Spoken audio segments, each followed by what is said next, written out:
Welcome to the Rock is George podcast. I'm your host, George Dionne, and this is episode 141. Thank you for tuning in. Be sure to hit like, follow, or subscribe on the platform that you're listening to us on. You can also check out my work at the loudest.com on the planet, knac.com, for exclusive hard rock and heavy metal interviews, live show coverage, and more. My guest for this episode is vocalist Jeff Scott Soto.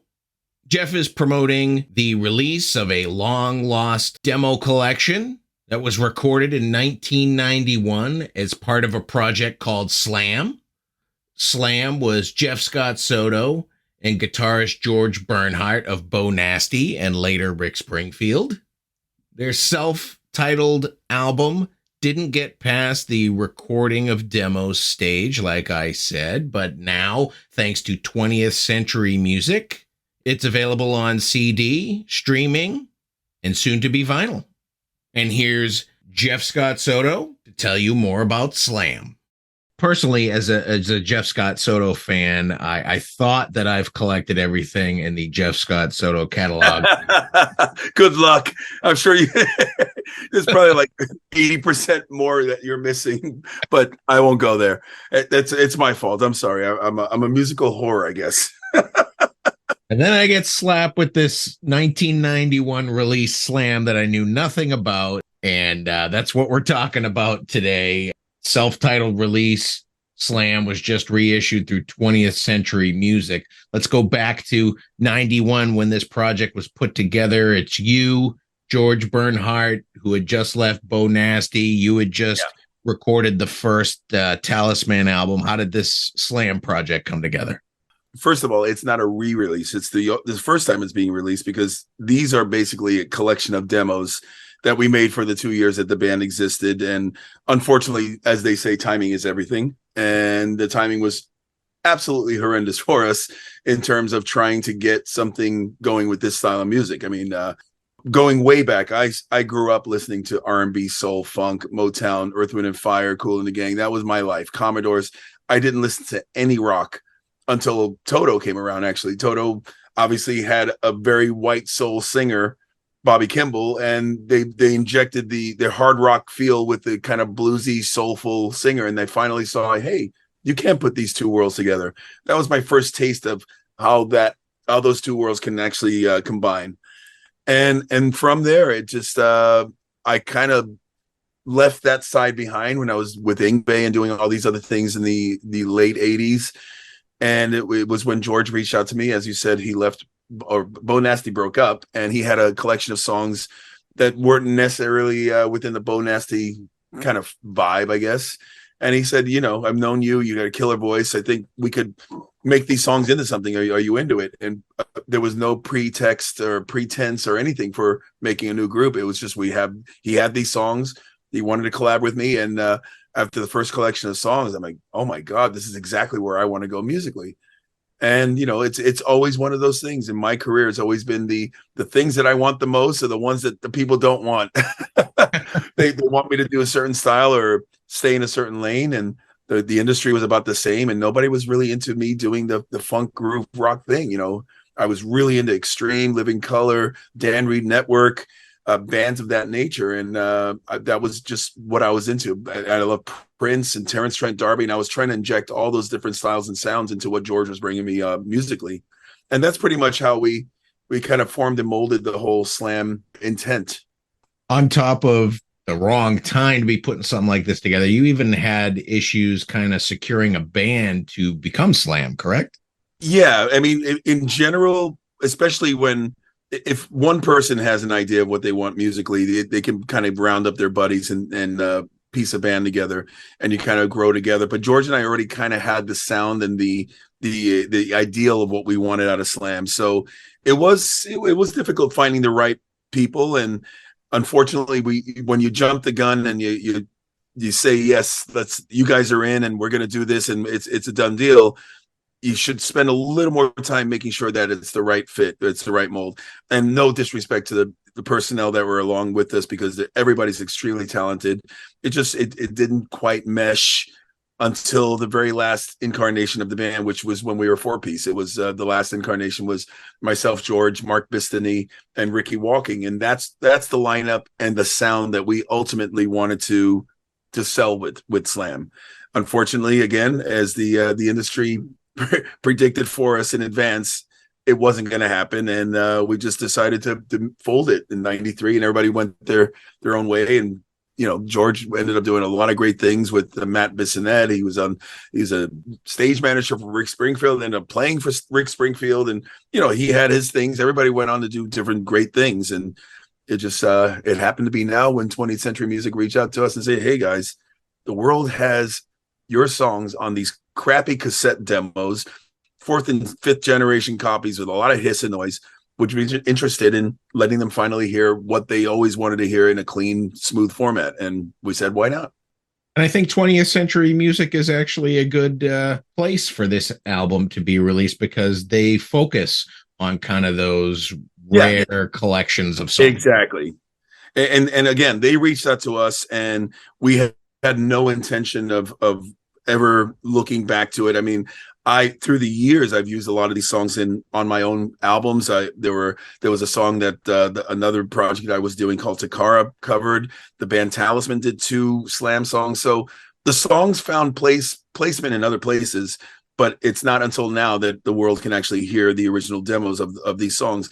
And when I say demos, it's exactly that, because the only thing we got out of this in the early stages of the band was a demo deal. We got a production deal from a label, and what that means is basically you go to a studio, you turn in 2 or 3 songs. If they like it, they have the first option to sign you. Unfortunately, they didn't sign us, but fortunately for us, we took the money and invested it into home recording gear. Instead of wasting it in one session, we had multiple sessions that we can actually continue to craft and create our what our vision was. So at least we were smart in that sense. And George was always keen on mixing and mastering, and he was just one of those wonder kinds, and not just a great guitar player and musician and songwriter. He always lived on the other side of the board as well. So we just had everything going for us. It just, unfortunately, timing wasn't it. Were there any issues in finding all of the music, or any of the music damaged over the years? Not at all. I mean, everything except for we did a cover from a 70s cover from Skylark, a song called Wildflower, and everything else George organically came up with. There was nothing even left over. Everything he came to the table with, I'm like, that's it. We got to keep that. We're keeping that. And we did. There were no leftovers. It was a great process writing and working with George, and we had that mutual respect for one another. He never ever came to me and said, I don't know about that lyric. I don't know about that melody. Maybe you should try this. Maybe let that breathe. It was never any of that. He just trusted my instinct. I trusted his, and we just went. And I think we came up with some brilliant stuff here. Was there ever an attempt in the last 32 years to put this music out either by yourself or any other label come to you prior to this? No, as I said, I used some of them on some of my solo albums and Takara and Talisman. So the songs themselves found homes in other places, but for the most part, these original songs, this format and what you have there, no, we just let it lie, and we walked away from it, and now it's like opening up a time capsule. I instantly recognize the stuff that you've done throughout your career, like Love Parade, that was on your first solo album, and Lonely Shade, the name of my first solo album, exactly. And Lonely Shade of Blue, which is in your solo set all the time, and that was on Essential Ballads, and For You was on your solo. Actually, your solo album kind of mimics this album a little bit as far as the sound you were going for, right? Absolutely. And there's actually 2 songs on the solo album that I actually kept my lyrics and wrote new music for. There's Monogamy. On this one is Monogamy and Lust, which I just called Monogamy. I basically used the words and I wrote completely new music over it. So I basically had 100% of the publishing, because I didn't use George's music. But I took my lyrics on that, and another one called United Divided. It's 2 completely different songs, but the same lyrics, which I don't know how that's going to work out publishing wise. Are there any songs you kind of rediscovered revisiting this release? Not necessarily. I mean, everything for the most part it's pretty dated overall. When you listen to it, you can hear it's a sign of the times. There's nothing in there that I would say, oh, I could resurrect that and turn it into something for the 2020s. So it had its place in time, and that's another reason why when this first came to us, this idea came to us, for a nanosecond, we considered actually re-recording all this stuff in a proper studio with the proper technology we have now, and just make it sound amazing. And then I thought, well, why would we do that? All those performances, everything that I did at that age, and even with the tools that we had at our disposal, which was not much, the entire record was done on an 8-track Porta studio with our, the cassette tape was the master tape.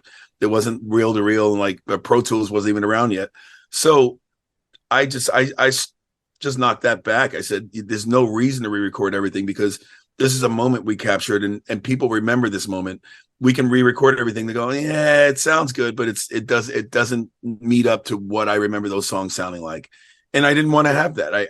I personally am married to I'm a demo-itis. I'm married to the versions we did, and I'm proud of them. And I think everybody listening to them in this format, I think, is a better way to discover the band. If there's enough response to the digital and physical format you have now, is there a chance for this to be on vinyl one day? It actually will be on vinyl. That's one of the first requests, because they don't normally do it over at the label, because they realize, these are all, most of what they do is reissue, and it's kind of it's a market. It's a small market for what they're doing in terms of trying to make real dents in the industry with these old re-releases. So, but I said, this is a special release. This is something that means a lot to me, and I will do this if you guys will put this out on vinyl. And we're right there along with all the Atlantic Records and Warner and Sony. Everybody's dealing with this vinyl crisis right now. There's a shortage in vinyl. Even the majors can't get their albums out right away on vinyl. Now, after looking back on the Slam release with yourself and George, have you guys ever had discussions to collaborate again in the future?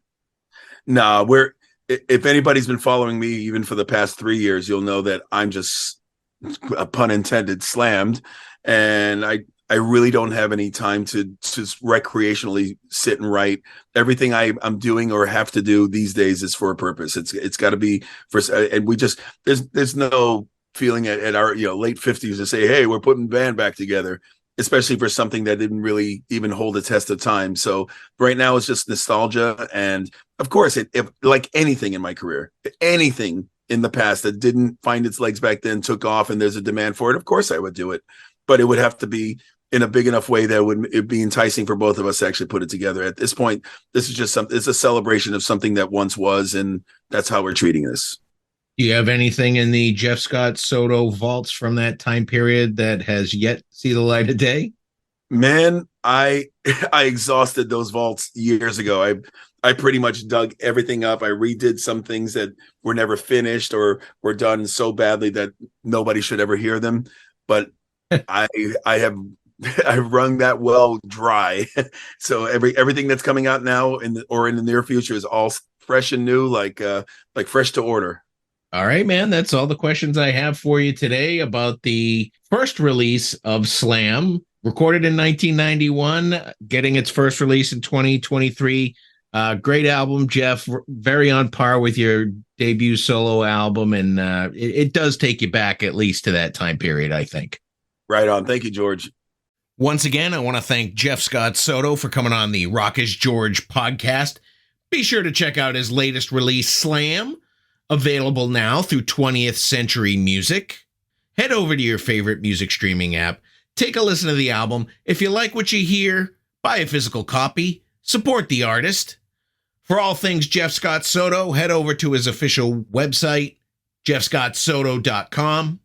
I also want to thank Dave Tedder of Head First Entertainment and 20th Century Music for making this interview possible. You've been great. I've been George Dionne.